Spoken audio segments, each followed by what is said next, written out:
Hello and welcome to another episode of Solo No More. I'm your host, Catryce. And let me just say, I had full intentions of recording an episode last week, getting it scheduled, having it posted on the 3rd. And let me just say, Reese and I had some miscommunication. We weren't really communicating what we were expecting of each other and kind of what our plan was for getting ready to go camping with my family. And that resulted in things just absolutely the ball got dropped completely when it came to Solo No More and getting a episode out. That being said, I am home, I'm back, and I'm really excited for today's episode because I had an amazing conversation yesterday while onboarding a client.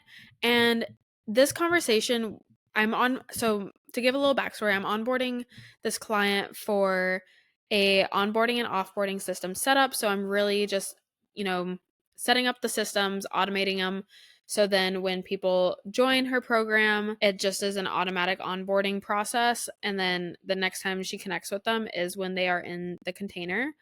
And then offboarding. So when the program's done, a series of emails and stuff will get sent out with links for testimonials and feedbacks and re-enrollment, all this stuff.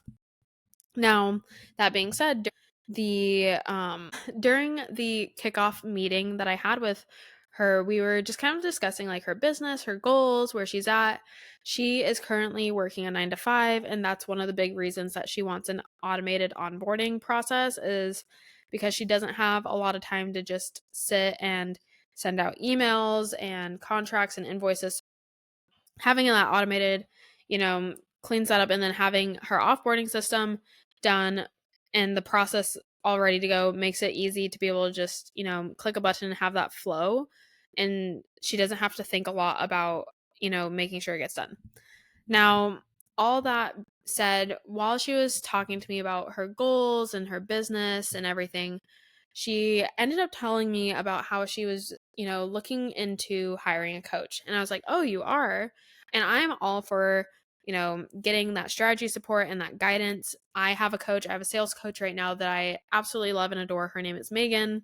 Really, like, coaching is so big and essential. Like, at some point, you do need someone to kind of give you outside big picture perspective, someone to be able to, because like when you're in your business, you are so in it, and like yes, you see the big picture, you have goals that you're working towards, but sometimes like you get a little too dialed in that it makes it really hard to see other things that you could be focusing on that could be, like helping you scale and just kind of the big picture. So having a coach is really amazing, and having that strategy support is a great, because it just gives you fresh perspective, and someone who, not necessarily will I say tried and true, because I do think that strategy, there is some frameworks and templates that you can follow, but at the same time it's really custom to your business and what you're looking for, because every business is different. So it's kind of a balance of like, figuring out what works best for you in terms of like the methods and everything. That being said, when I was talking to my client and she was telling me about, wanting to hire a coach and everything, she was telling me about, I was like, oh, like, why are you wanting to hire a coach? Because I do think that it's really important when you're looking for a coach to be looking for something specific and not general. Like, yes, there are general business coaches, but I will say going with someone who is more like specialized in something is great, because you want to you want to be making smart investments, and you want to be really tactical and intentional with like your time and your energy and your money. So when she was telling me about why she was looking for a coach, like it was all over the place. Everything from messaging to offers to, one of her big goals is to quit her 9 to 5 and go into her business full time. And as she was like telling me everything, I was like, I don't think that a coach would be a good fit for you. And she was like, why? And I was like, because you don't have time. You don't have time to implement everything that you are wanting. And your goal is to quit your 9 to 5, but ultimately you haven't even launched your first offer yet. And so I was telling her, I was like, you need to go through this launch process. You need to sell, you need to run a round of your program to be able to then have a better understanding of where you're at in your business and what you actually need help with. Because, some people, when I don't even know how to phrase the thoughts that are racing through my brain right now. But really the big thing is that you want to be really like tactical in how you're doing that, because you don't want to go into coaching and be like, I have absolutely no clue what I'm doing, and then have someone kind of just feed you things, and then you're like, oh, that sounds good, and then you implement those, but then you run into like, oh, I don't really know if this works for my business. You want someone who's going to work with you and you have a good understanding of where you're at in business. Like, you need to know where you're at, so then someone else, you can tell someone else that, and then they can help you. And really figuring out like, oh my goodness, my top is like loose and it's a tank top, and my sleeve, it's not even a sleeve, but my strap keeps falling over. Going on though, like, if you don't know what your strengths and weaknesses are, you shouldn't put that on a coach to figure that out for you. You need to know that. And then also, when you're looking at coaching, something that you need to consider is, do you have the time and capacity to actually implement everything that they are going to tell you that you need to do? Because when I was looking at my client, it's like back end of her business, and I was kind of getting a feel of, like, I'm asking her more questions about where she's at, what she understands, what she doesn't understand. And I was realizing, I'm like, you don't have a solid foundation to really scale. Don't have a solid, like, you're kind of just throwing spaghetti at the wall, and you're really hoping that something sticks and that will make you money. But you don't have a solid foundation to build upon. You don't have really Instagram strategy. You're focused on threads, and threads is amazing. But threads and Instagram feed off of each other. That is what I have learned, is that when I'm doing really well on threads, I'm also doing really well on Instagram. When I'm doing really well on Instagram, I'm doing well on threads. And they kind of play off of each other in terms of like the content that people want to binge and people want to see. And then also, another thing that I realized is that she doesn't have clear funnels. So right now, she has an email list and she primarily is promoting her podcast through that, but there isn't like a lead magnet that gets people onto the list that then, has like an upsell, that during, when you sign up for the email list, you get an upsell, and then when you are joined, then you have a nurture sequence, and then that nurture sequence sells you, a mid-ticket to high-ticket offer.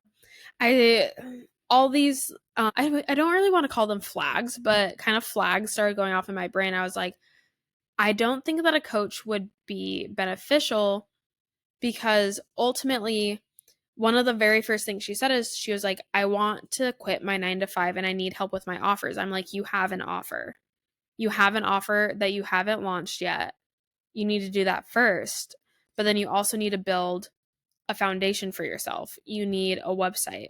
And you don't need like a really, really like intricate, detailed, super fancy website, but even like a 3-page website, like a home, a work with me, and an about page or a contact page. But like having a website that is a home base that's SEO, like SEO optimized to the max.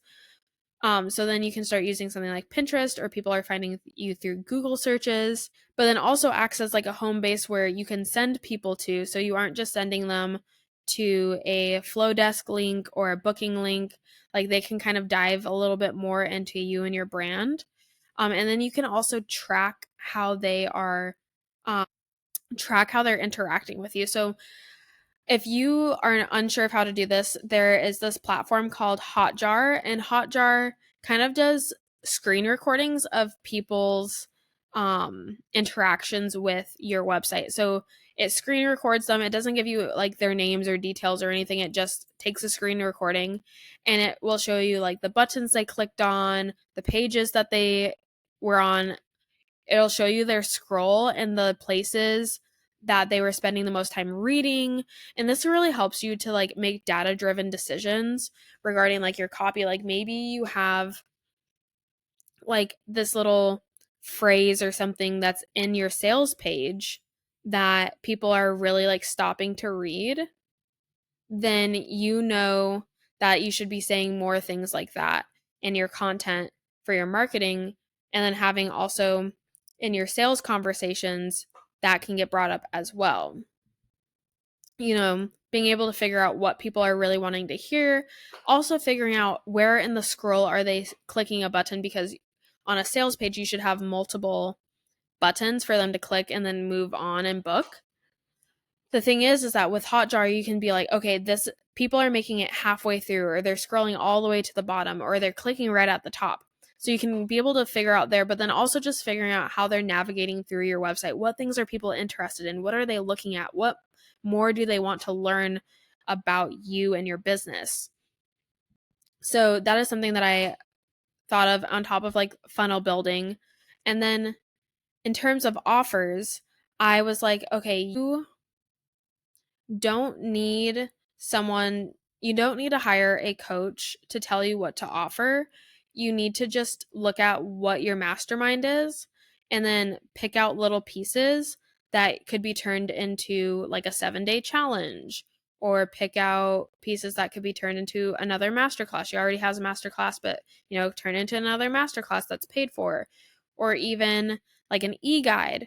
But like, what things from your core signature offer can you pull out and give like smaller, really quick, actionable wins that then also leads people to be like, okay, I want more, or I think I need more help. And then they go into your high ticket. And then from there, one of the things is that she only has a capacity for 2 people in her mastermind. So ultimately, it's building a foundation with lower ticket offers, or offers that don't require as much time and energy as a mastermind does.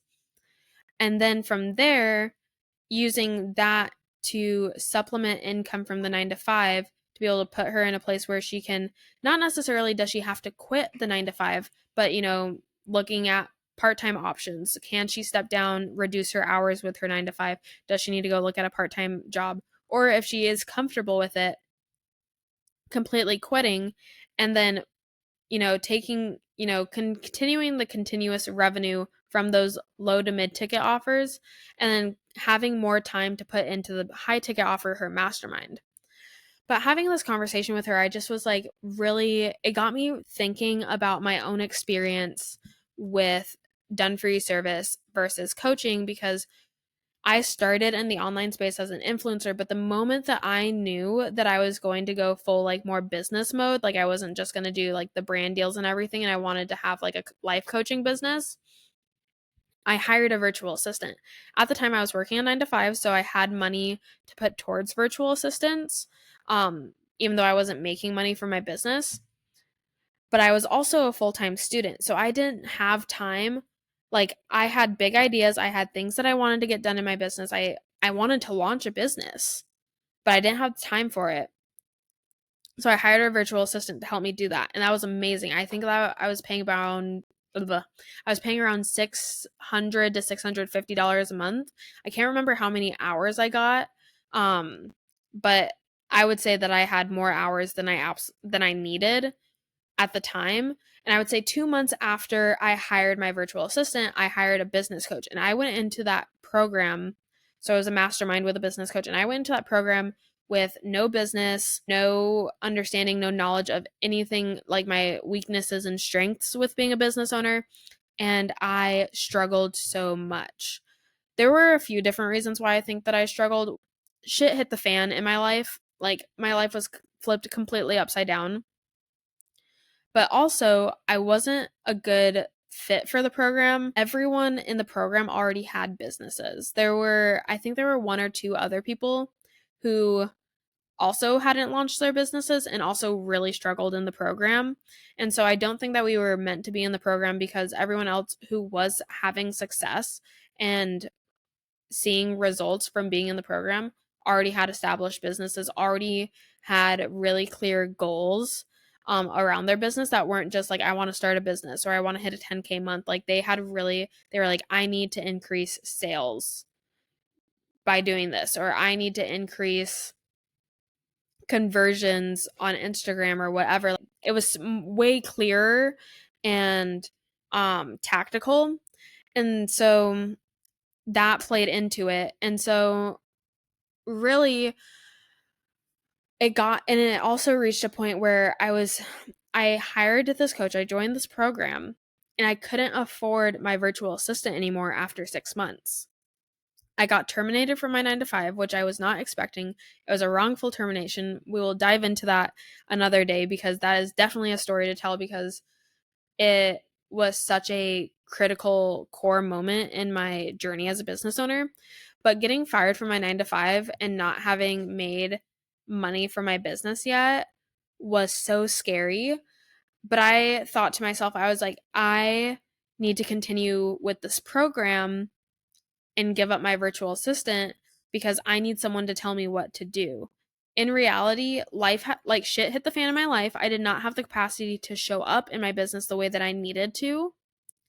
And having a virtual assistant would have been way better because one, she would have, so her name was Emily, and I absolutely adored Emily. Working with her was phenomenal. She no longer does virtual assistants, and I'm so bummed about it because I would totally hire her again. But like working with Emily, having her help me get things done would have been way more beneficial than having someone add things to my to-do list by telling me, "Oh, this is what you need to do to like scale your business." Also, Emily had been in business way longer than I was. You don't have to hire, you don't need to get advice from someone who is 20 steps ahead of you. You can get advice from someone who's 2 steps ahead of you. Someone who already knows, kind of like has an idea of sales and what they're doing and how to create an offer suite. You don't need anything fancy when you're just starting out. Using your service provider as a resource and not just someone to get things done for you is also something you can do. You can ask them questions, ask them how much it would cost to just hop on like a strategy call where you can kind of voice some of the thoughts that you have in your head or whatever. And like that would have been so much more beneficial. Hindsight 2020, looking back, that would have been so much more beneficial. And I think that I would be much further in my business if I had, focused my time, energy, and money on done for you service versus coaching. Again, I'm in a coaching program right now. I absolutely love it. It's amazing.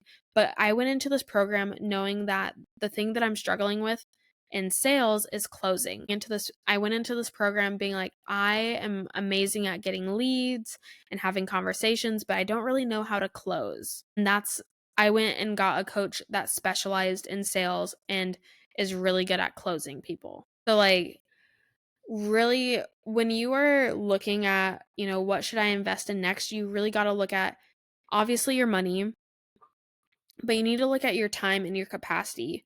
If you're working a 9 to 5, I'm going to bet 8 out of 10 times you should probably hire a done for you service provider over a coach. And then I would say if you like, when you get to a point where you can kind of diagnose yourself on what your problem is, you know exactly where your weak points are, that's when you need to hire a coach and be really like intentional about who you hire and what they specialize in, so then they can support you in actually hitting your goals, and you aren't just in a program or working with a coach and being like, my to-do list continues to double, but I'm not I'm not seeing the results that I need. But I also feel like I don't have time to do everything that I'm being told that I need to do to hit my goals. But yeah, that's really all that I have for you. Thank you so much for tuning in to this episode of Solo No More, and I can't wait to chat with you next week.